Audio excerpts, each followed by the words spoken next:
최근부터 연금제도에 대해 공부하기 시작한 67세 김한철 씨. 김 씨는 연금에 대해 공부하면 할수록 불만이 쌓여가고 있었습니다. 아니, 왜 이렇게 내가 낸 국민연금을 못 뺏어가서 안달이야? 그도 그럴 것이 국민연금은 기초연금과 달리 이런저런 이유로 금액이 깎이거나 돈을 내야 하는 경우가 많았습니다. 기본적으로 국민연금은 건보료도 증가시키고 소득세까지 떼간다는 사실, 그리고 국민연금 받는 것 때문에 기초연금까지 깎인다는 사실이 김 씨는 참 이해할 수 없었습니다. 김 씨는 국민연금을 받자마자 건강보험 피부양자 자격에서 탈락했습니다. 순식간에 지역 가입자로 전환되어 내야 할 건보료가 얼마인지 비교해 보려고 국민건강보험공단 홈페이지를 방문했습니다. 거기서 보험료 계산기 그리고 지역보험료 모의 계산하기를 눌렀습니다. 김 씨는 집이 한 채 있었는데 이게 재산으로 잡히고 국민연금이 소득으로 잡혀 20만 원에 가까운 건강보험료를 매달 내야 했습니다. 김 씨는 아직은 집을 팔 생각이 없었습니다. 거기다 국민연금을 받는 것 때문에 많진 않지만 기초연금 받을 금액이 깎이고 무엇보다 최근에 일을 다시 시작했는데 이걸로 국민연금이 다시 한번 깎인다는 사실에 김 씨는 분노했습니다.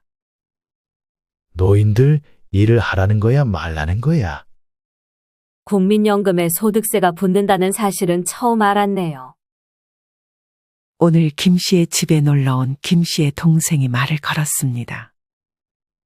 장애연금과 유종연금은 세금이 따로 안 붙는데 일반적으로 우리가 받는 노령연금은 종합과세 대상이라네. 그럼 따로 세금을 또 내야 되는 거예요? 따로 납부하는 건 아니고 세금만큼 빠져서 연금에 반영해 연금을 더 주거나 덜 주는 것 같아. 국민연금 대체 누가 만든 거야? 이런 걸 30년씩이나 내고 있었다니 참. 김 씨의 말대로 국민연금에는 세금이 붙습니다. 연간 770만 원 이하의 금액을 받는다면 따로 세금이 붙지 않지만 그 이상부터 세금이 붙기 시작합니다.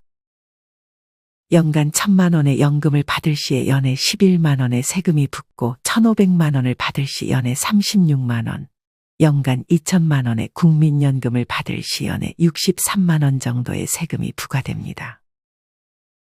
연간 2천만 원을 받게 된다면 한 달에 대략 5에서 6만 원 정도의 국민연금이 감액되는 것입니다. 연금 고갈된다는 얘기도 있던데 그 얘기는 들었어요? 뉴스 보니 2054년쯤에 고갈될 거라는 전망이 있던데 또 어떻게 될지 모르지. 그냥 빨리 받을 걸 그랬어. 근데 국민연금 조기 수령하면 손해본다는 말이 있던데 아닌가요? 나도 그 말 듣고 최대한 늦게 연기연금까지 신청해서 받았는데 대충 계산해보니 조기 수령해도 70 후반에서 80세까지 받는 걸로 생각하면 손해는 아니야. 물론 그 이상 되면 손해긴 하지만 큰 손해도 아니고 무엇보다 그 이상 살게 될지 어떻게 장담해. 당장 1년 뒤도 모르는데. 김 씨는 동생에게 말한 것처럼 국민연금을 늦게 신청한 것을 후회하고 있었습니다. 잘 알아보지 않고 일찍 받으면 30% 손해본다는 말만 듣고 결정한 것이 화근이었습니다. 김 씨는 항상 나중에 일하지 못하는 몸 상태가 됐을 때를 대비해 국민연금 받는 것을 최대한 늦게 받자고 생각했습니다. 하지만 김 씨는 건보료에 대해 무지했습니다. 연금액이 늘면 건보료도 는다는 것을 몰랐습니다. 김 씨는 이런 사실을 공부하지 않고 그저 나이 들어 한 달에 더 많은 연금을 받아서 좀 편하게 남은 여생을 보내고 싶었습니다. 그전까지는 최대한 목돈을 아껴가며 생활했습니다. 김 씨는 자신은 물론 아내에게까지 절약하라고 잔소리를 많이 했습니다. 김 씨는 항상 아내에게 몇 년만 지나면 다 보상해 주겠다는 말을 했습니다. 하지만 그때는 이미 늦은 때였습니다. 김 씨의 아내는 작년에 유방암 말기 판정을 받고 세상을 떠났습니다. 김 씨는 끝내 아내와 여행 한 번 가보지 못하고 좋은 식당 한 번 데려가 보지 못한 것이 크게 한이 되었습니다. 동생은 그런 김 씨를 위로했습니다. 김 씨가 일을 시작한 것도 집에 있는 것이 너무 괴로웠기 때문이었습니다. 근데 일을 한다고 국민연금을 대체 왜 깎는 거예요? 그러니까 더 웃긴 건 이자나 배당으로 받는 소득은 아무리 많이 받아도 국민연금에 아무런 영향도 주지 않고 일에서 번 소득이랑 사업소득, 임대소득에 한해서만 국민연금을 깎는다는 사실이야. 할 거면 다 감액하고 안 할 거면 다 그냥 하지 말지. 왜 어떤 건 그냥 봐주고 어떤 건 감액하는 거예요? 노인 일자리 창출이다 뭐다 하면서 일하라더니 일을 하라는 건지 말라는 건지.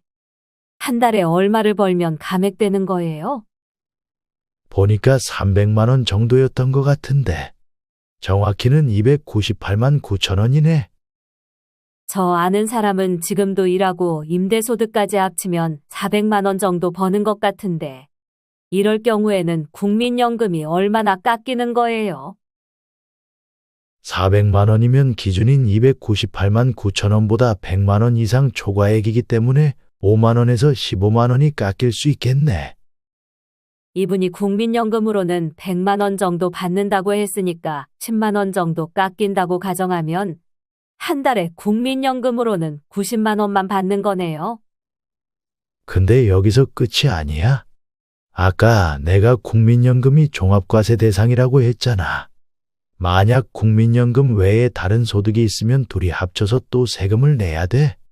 종합과세도 소득 구간에 따라 다른데 만약 한 달에 400만 원에다 국민연금 100만 원 더하면 1년에 6천만 원이니까 세율은 24% 적용되겠네. 그러면 국민연금에 또 24%의 세율이 붙을 수도 있는 거지. 지방세 2.4%는 뺀 거야. 지방세까지 더하면 총 26.4% 세금을 내야 할 수 있어. 물론 공제 여부에 따라 차이가 있을 수 있으니 정확하게 알아보려면 관련 센터나 세무사한테 문의해보는 게 좋아. 이게 끝이면 다행이지. 건보료는 아직 계산 안 한 거잖아요? 맞아. 국민연금으로 100만 원 받으면 여기에서 절반인 50만 원에 대해서 건보료를 계산하게 되는데 50만 원에서 7.09%를 곱해주면 돼. 50만 원에서 7.09% 곱하면 얼마지? 김 씨의 동생은 계산기를 두들겨 봤습니다. 3만 5천 원 정도 나오는 것 같네요. 거기다 크진 않지만 장기요양 보험료율이 적용돼서 조금 더 올라. 그분의 정확한 재산은 모르겠지만 재산과 소득에서 나오는 건보료에다가 국민연금을 받으면서 추가된 건보료까지 내야 하게 되는 거지. 박서방은 지금 어때? 안 그래도 그것 때문에 저희도 고민이 많아요. 한 명이라도 소득 기준 초과하면 부부가 동반으로 피부양자 탈락할 수 있다면서요? 맞아. 피부양자 자격 조건이 연간 소득 2천만 원으로 줄어들면서 28만 명 정도가 피부양자에서 박탈당했는데 이 중 배우자가 피부양자 자격을 상실한 경우가 40%나 돼. 진짜 무슨 생각으로 피부양자 자격 기준을 그렇게 낮춘 건지 모르겠네요. 그리고 하나 더 얘기해 주자면 국민연금 받는 금액에는 약간의 함정이 있어. 그래서 계산할 때 현재 가치와 미래 가치를 잘 따져봐야 해. 잘못 계산하면 생각보다 연금이 부족하게 느껴질 테니까. 국민연금은 소득이나 물가가 오르는 만큼 연금액이 올라가는 거 알지? 이건 국민연금 가입 내역 안내서에도 나와 있는 내용인데 만약 만 27세인 누군가가 월에 9만 원씩 국민연금을 내서 2019년부터 2051년까지 총 33년 납부했다고 가정했을 때 현재 가치로는 총 3,500만 원 정도의 보험료를 내는 건데 미래 가치로 봤을 때는 납부 보험료 총액이 7,200만 원 정도가 되는 거야. 그래서 나중에 생각보다 수령액이 달라질 수 있어. 그것도 메모해 놓을게요. 근데 이렇게 국민연금에서 다 빼갈 거면 진짜 왜 열심히 낸 건지 모르겠네. 제 지인 중 한 명은 그냥 기초연금 받으면서 편하게 놀고 먹는데 최근에 이런 제목의 기사가 있더라고. 국민연금 평생 내도 64만 원, 공짜 기초연금도 64만 원. 이게 현실인데 당연히 국민연금 성실히 낸 사람들은 화가 날 수밖에 없지.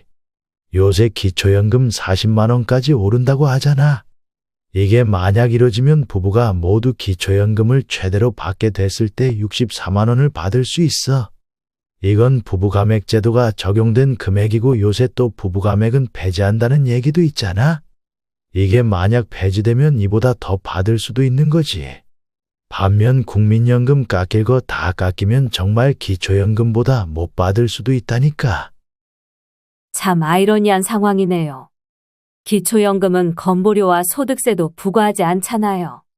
평생을 일한 사람들은 기초연금도 못 받고 받는 국민연금에서 건강보험료까지 가져가고 소득세까지 낸다면 누가 열심히 일할까 싶네요. 요새 국민연금 선택제로 바꾸라고 하는 사람들도 많이 늘고 있잖아. 그렇게 말하는 게 이해가 되지. 그러면서 김 씨는 동생에게 마지막으로 건보료 부담을 줄이는 팁을 하나 설명해 줬습니다. 건보료를 아끼려면 해촉증명서라는 것을 알아야 합니다. 간혹 뉴스를 보면 갑자기 딱 한 번 들어온 수입이 지속되는 수입으로 간주되어 건강보험료가 한 번에 오르는 사례가 있습니다. 방금 말씀드린 해촉증명서는 급여를 지급한 업체와 거래관계가 종료됐다는 사실을 증명하는 서류를 의미하는데 건강보험공단에 해촉증명서를 제출하면 관합한 건강보험료와 여기에 붙은 장기요양보험료까지 환급받을 수 있습니다. 해촉증명서 양식은 인터넷으로도 다운받을 수 있습니다. 이후 거래한 업체의 직인을 받아 건강보험공단에 제출하면 됩니다. 그나저나 저희도 그냥 조기 수령할까 봐요. 실제 건강수명은 70세밖에 안 된다는 말이 있잖아. 60세에 빨리 받아서 늙기 전까지 재미나게 쓰는 것도 좋지. 나중 되면 돈 쓰기도 힘들어. 언제 저 세상 갈지도 모르고 연금 몇 번 받아보지도 못하고 돌아가신 분들도 많아. 김 씨는 국민연금을 나중에 조금이라도 더 받으려고 했는데 이렇게 조금의 금액에 집착하게 된 것은 늙으면 받을 것이 국민연금밖에 없었기 때문이었습니다. 김 씨가 가지고 있는 주택은 그냥 아들에게 물려줄 생각을 하고 있었습니다. 주변에서 그냥 주택연금 신청하라 했지만 그래도 아들을 위해 죽기 전에 하나는 물려주고 싶었습니다. 대신 미리 증여할 생각은 없었습니다. 주택연금은 최후의 선택이라고 생각하고 김 씨는 당장 일을 조금씩 했지만 이 일을 언제까지 할 수 있을지는 알 수 없었습니다. 김 씨는 동생이 떠나고 과거를 회상했습니다. 김 씨는 하나뿐인 외동아들이 있습니다. 김 씨의 아들은 평범한 대학을 나와 작은 회사에 취직했습니다. 아들은 사회초년생이 되자마자 결혼할 사람이라며 며느리를 데려왔습니다. 김 씨의 아들은 다른 거 필요 없으니 집만 하나 해달라고 김 씨에게 요청했습니다. 그 당시 서울 한복판에 살고 있었기 때문에 집값이 만만치 않았지만 김 씨는 자식이 혼자 집도 사고 돈도 모으기는 힘들 거라고 생각해 아내와의 상의 끝에 집을 사는데 많은 돈을 보태줬습니다. 김 씨는 나중에 혹시나 시세 차익이 발생하면 그 돈을 다시 자기에게 달라고 할 생각이었습니다. 하지만 예상과는 다르게 집값이 크게 떨어져 지금 이도저도 못하는 상황이 됐습니다. 이 와중에 집이 있어서 안정감이 느껴졌는지 갑자기 아들은 회사를 그만두고 장사를 시작하겠다고 했습니다. 회사에서 월급 받는 건 미래가 없어요. 누구 밑에서 일하기도 싫고요. 물론 당분간은 힘들겠지만 나중에는 분명 좋아질 거예요.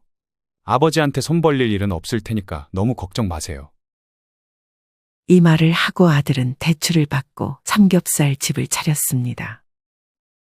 하지만 경기가 어려웠는지 손님들이 많이 찾아오지 않았습니다. 첫 해는 거의 본전밖에 되지 않았습니다. 수익이 거의 제로에 가까웠기에 당장 생활비가 없는 것을 안 김 씨는 먼저 아들에게 생활비를 보내주기 시작했습니다. 김 씨도 이러면 안 된다는 것을 알았지만 그 당시에는 자식이 힘든 것만 보여서 어쩔 수 없는 선택이라고 생각했습니다. 이때는 그래도 여윳돈이 있었습니다. 하지만 문제는 60이 넘어가면서 의료비가 본격적으로 나가기 시작하면서였습니다. 김 씨는 이때부터 두려움이 컸습니다. 무엇보다 말년에 너무 없이 살고 싶지 않아서 국민연금을 받는 것은 최대한 미뤄 넉넉한 금액을 받고 싶었습니다. 김 씨의 동생은 넉넉하게 보내고 싶다면서 아들한테 그렇게 다 해주면 어떡하냐고 김 씨를 나무랐습니다. 막상 생활비를 지원해 주다가 한 번은 김 씨가 원래 주던 날에 생활비를 보내지 않자 아들에게서 전화가 왔습니다. 아버지, 오늘까지는 꼭 보내주세요. 아들은 어느 순간부터 김 씨에게 받는 생활비를 당연하게 여기기 시작했습니다. 김 씨는 평생 아들에게 생활비를 줄 수는 없었습니다. 김 씨는 아내와 상해 후 아들에게 지금 상황을 잘 설명해주고 더 이상의 생활비는 주기 힘들다고 얘기했습니다. 그럼 저는 어떻게 해요? 당장 장사도 안 되는데. 장사 잘 될 때까지만 도와주세요. 우리 병원비 낼 돈도 이제 없다.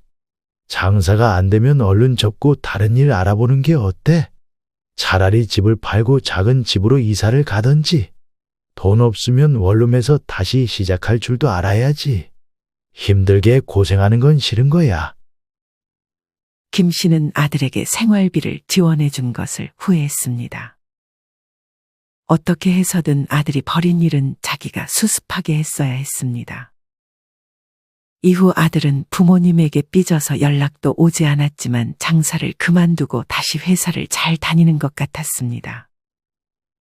우리 딱 5년만 아껴 살고 이후에 좀 여유 있게 살자.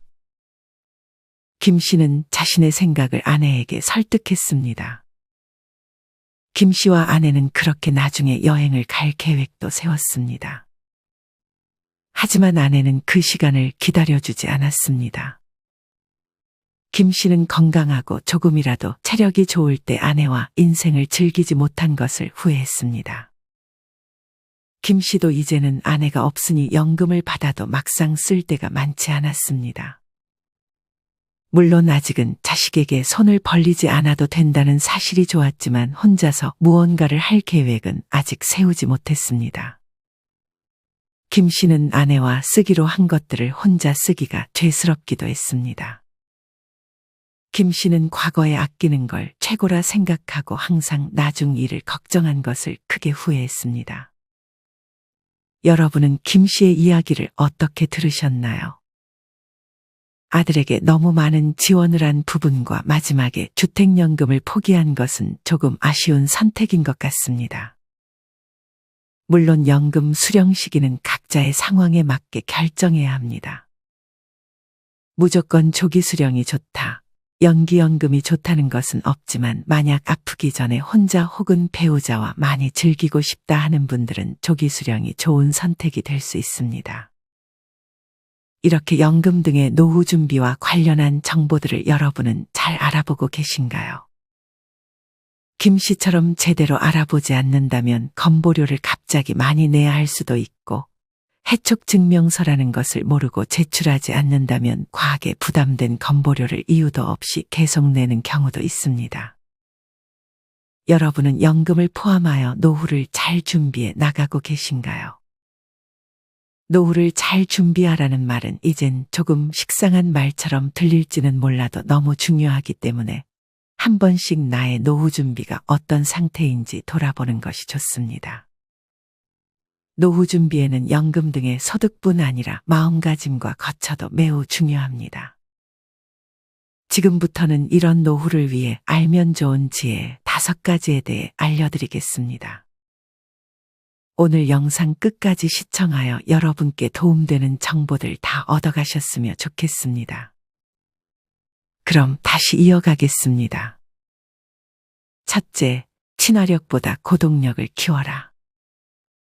배우자와 사별하는 경우가 아니라도 후반 인생이 길어지면서 혼자 보내야 할 시간 역시 점점 늘어나기 마련이다. 이때 경제적인 능력 못지않게 중요한 것이 홀로 보내는 시간을 정신적으로 건강하게 즐기는 능력이다. 나는 가끔 후배들과의 회식 자리에서 50대가 되면 혼자 점심을 먹을 수 있는 습관을 키우라는 반농담조의 조언을 하곤 한다. 세월의 두께가 쌓이고 나이가 들면서 남의 눈을 의식하지 않고 혼자 점심을 먹을 수 있는 용기가 얼마나 중요한지를 깨닫게 되었기 때문이다. 그런데 우리나라 사람들은 혼자 밥 먹기를 꺼리는 것 같다. 혼자 식사를 하면 괜히 이상한 사람처럼 보이진 않을까, 심지어 왕따라도 당하는 것처럼 생각하는 이들도 있다. 남의 눈을 의식하지 않기란 좀처럼 쉽지 않다. 왠지 혼자 무언가를 하는 것이 초라하게 느껴지기 때문이다. 그럴 때마다 도움이 되는 말이 있다. 대학 시절 다니던 경동교회 강원용 목사님으로부터 들은 얘기인데, 목사님이 해주신 설교의 전후 맥락은 전혀 기억나지 않지만 이상하게도 오로지 한 문장만 생각난다. 바로 프랑스 철학자 장 폴 사르트르의 말이다. 인간은 타인의 눈길에서 지옥을 경험한다.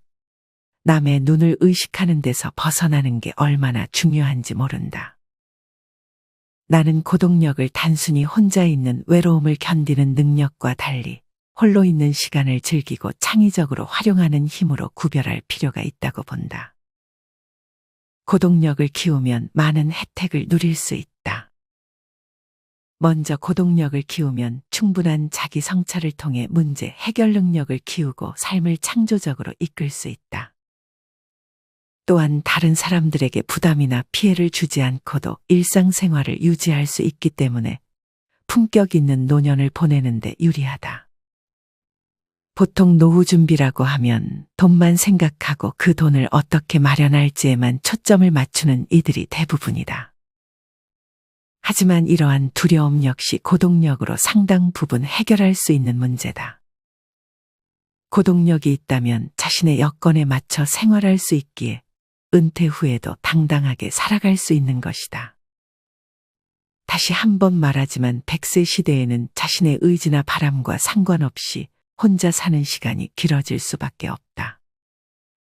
행복한 부부 생활을 했다 하더라도 배우자 중 한 명이 먼저 세상을 떠난다면 꿋꿋하게 홀로 삶을 꾸려가야 한다. 고독력이 반드시 필요한 시점이다. 둘째, 입구 관리보다 출구 관리에 힘써라. 젊은 세대야 사회 초년생 시절부터 꾸준히 준비하면 된다지만 어느 정도 나이가 든 이들은 어떻게 후반 인생을 준비해야 할까? 취직을 하고 결혼도 하고 아이를 키우며 정신없이 살다 보면 준비는커녕 어느덧 나이를 먹어버리는 것이 우리네 현실이다. 올해 제 나이가 60인데요. 그동안 열심히 자식들 키우다 보니 모아놓은 돈이 5천만 원밖에 안 되더라고요. 이 돈을 잘 굴려서 퇴직 후 30에서 40년 동안 먹고 살 수는 없을까요? 많은 이들이 이러한 질문을 하곤 한다. 하지만 아무리 재테크의 고수라 해도 5천만 원으로 수십 년 동안 쓸 생활비를 마련하기란 하늘의 별따기다. 안타깝지만 정상적인 방법으로는 불가능하다고 봐야 하지 않을까. 그나마 이런 경우는 사정이 나은 편이다. 대부분의 가정이 이러한 형편인데도 금융기관에서는 평안한 노후를 보내려면 10억 원은 있어야 한다. 최소한 7억 원은 필요하다는 식의 자료를 발표하고 언론에서는 이를 인용해 보도하곤 한다. 물론 그만큼 미래를 미리미리 준비하라는 뜻이겠지만 서민들 입장에서 보면 엄두도 나지 않을 금액이다. 상황이 이렇다 보니 단기간에 돈을 불리려는 유혹에 넘어가는 이들도 종종 보게 된다. 이런 불안 심리를 이용해 한때 서점가에는 재산 몇 배로 불리기나 10억 만들기 등등 재테크 광풍이 불기도 했다. 한 번에 큰 돈을 벌 수 있다고 유혹하는 기획부동산 사기는 여전히 기승을 부리고 있다. 서울에서 4년 동안 특파원으로 일하다 귀국한 일본의 언론인이 우리의 이러한 모습을 보고는 내게 다음과 같은 이야기를 한 적이 있다. 한국 사람들은 돈을 버는 것, 즉 입구 관리에는 참으로 열심인 것 같습니다.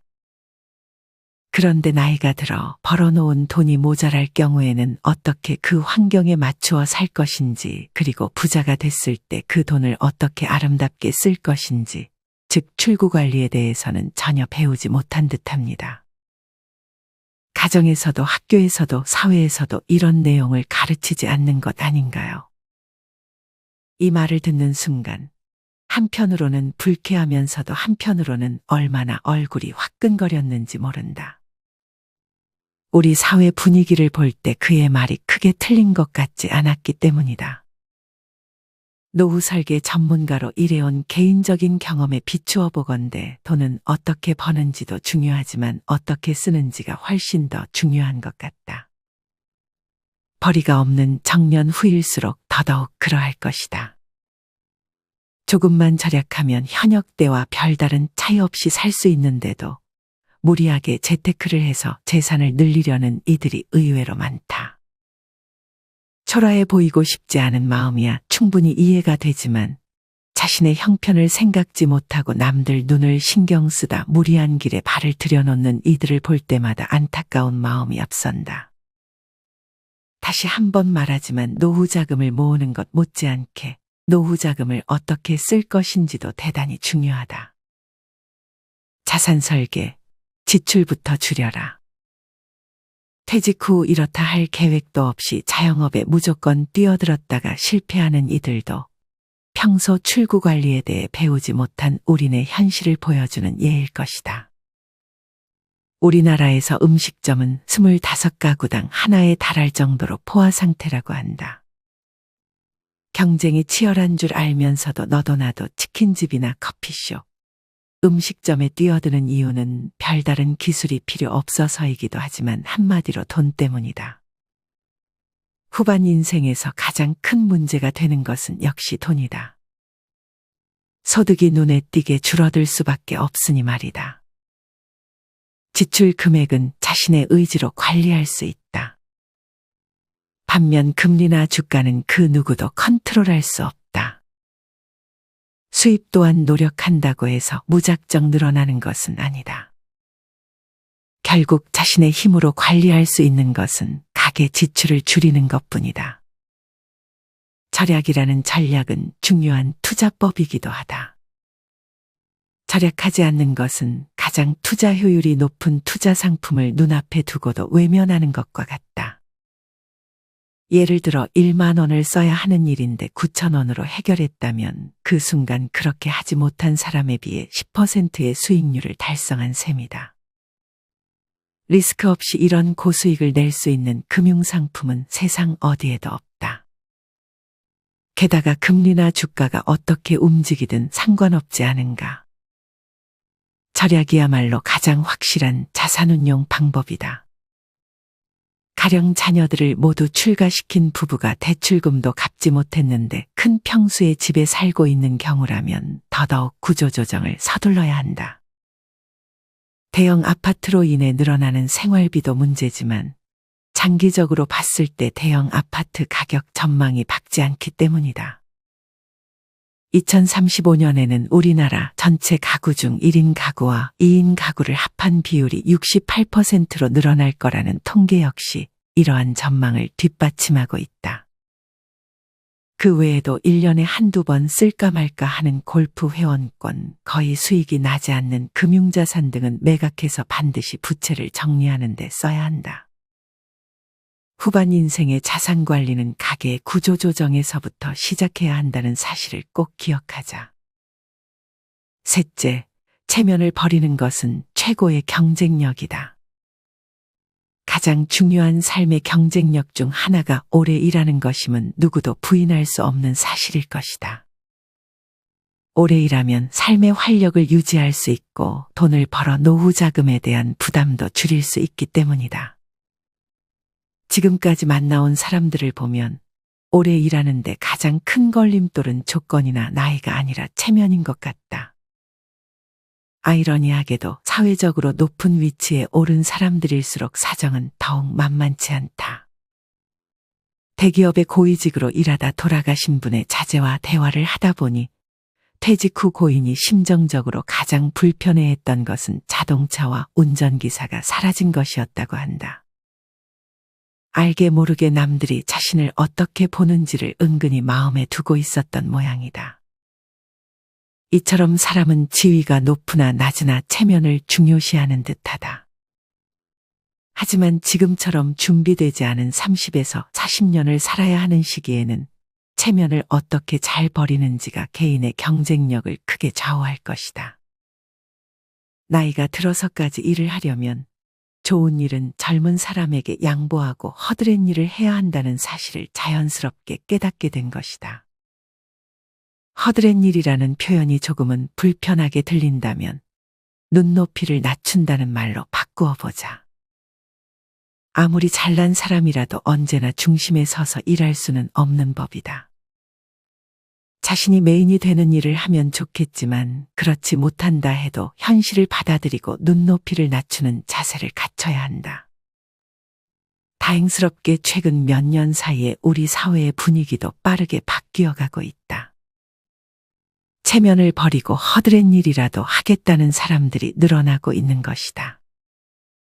미래에셋 은퇴연구소에서 발간하는 은퇴와 투자라는 잡지에서 남이섬에서 환경미화원으로 일하고 있는 71세의 전직 교장 선생님을 소개한 기사를 읽은 적이 있다. 남이섬에는 하루 1만 명 정도의 관광객이 드나드는데 이들이 버린 쓰레기를 4명의 미화원이 치운다고 한다. 이렇게 힘든 일을 하고 월 100만 원 정도를 받는 데다 교장에 비해 대접을 덜 받는 직업일지 모르지만 그분이 느끼는 자부심은 예전과 똑같다고 했다. 그 전직 교장 선생님은 일하는 즐거움과 환경을 가꾸는 보람을 안고 일터로 향하는 자신을 행복한 미화원이라고 소개했다. 그 밖에 지하철 택배 일을 하는 전직 무역회사 사장과 리서치 회사의 전문 조사요원으로 일하는 전직 대기업 간부 등 체면을 버리고 주위의 시선을 의식하지 않은 채 당당하게 일하는 사람들이 우리 사회에도 점차 늘어나고 있다. 개인적인 경험에 비추어 볼 때 노후에 일을 꼭 해야 하는 이유는 하나 더 있다. 똑같은 노후 자금을 갖고 있더라도 일이 있는 사람과 그렇지 않은 사람의 차이는 크다. 소일거리라도 하는 사람은 마음이 덜 불안하지만 아무 일도 하지 않는 사람은 쓸데없이 욕심을 내거나 겁을 내기 마련이다. 자신의 일에 전념하며 현명하게 수입을 관리할 수 있다는 점 때문에라도 평생 현역이야말로 최고의 노후 대비라 할 수 있을 것이다. 게다가 오늘날과 같은 저금리 시대에는 한 달에 50만 원만 벌어도 은행에 2억 원의 정기예금을 넣어둔 것과 마찬가지의 효과를 발휘한다.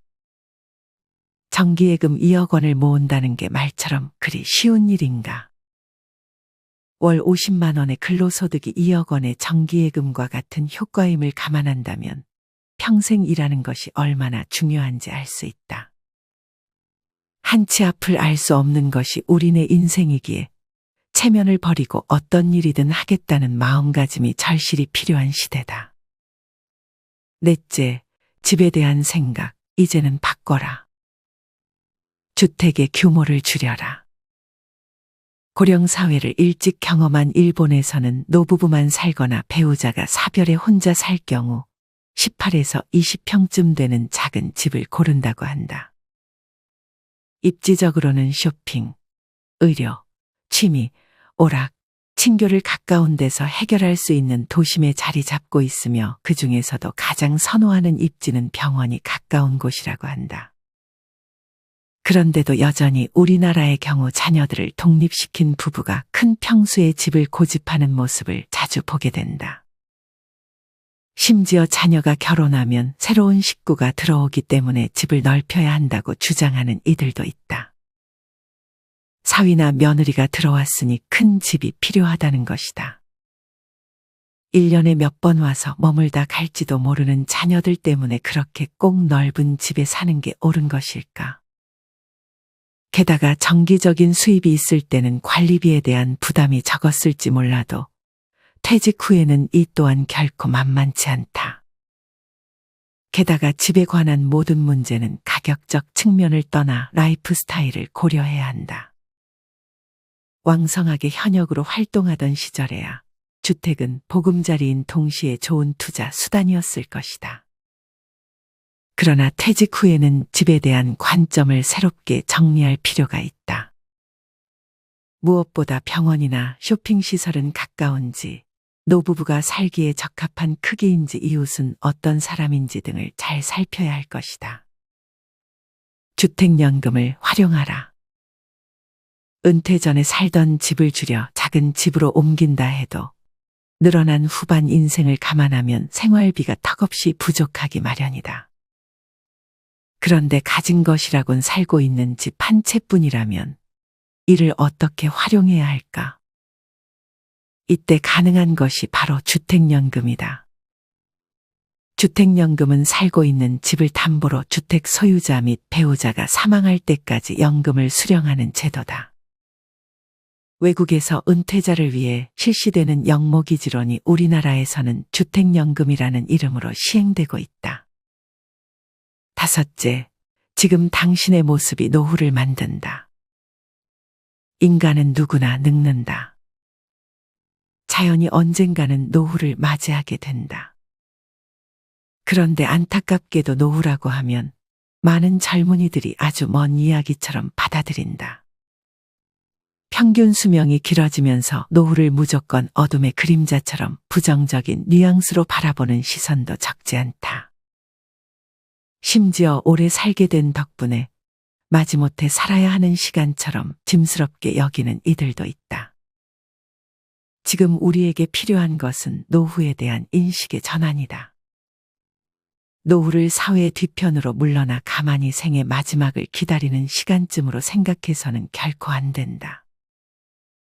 인간은 누구나 늙는다는 사실을 받아들이되 경제적으로 그리고 정신적으로 가장 풍요롭고 활기찬 시간이 노후이자 노년임을 잊지 말아야 한다.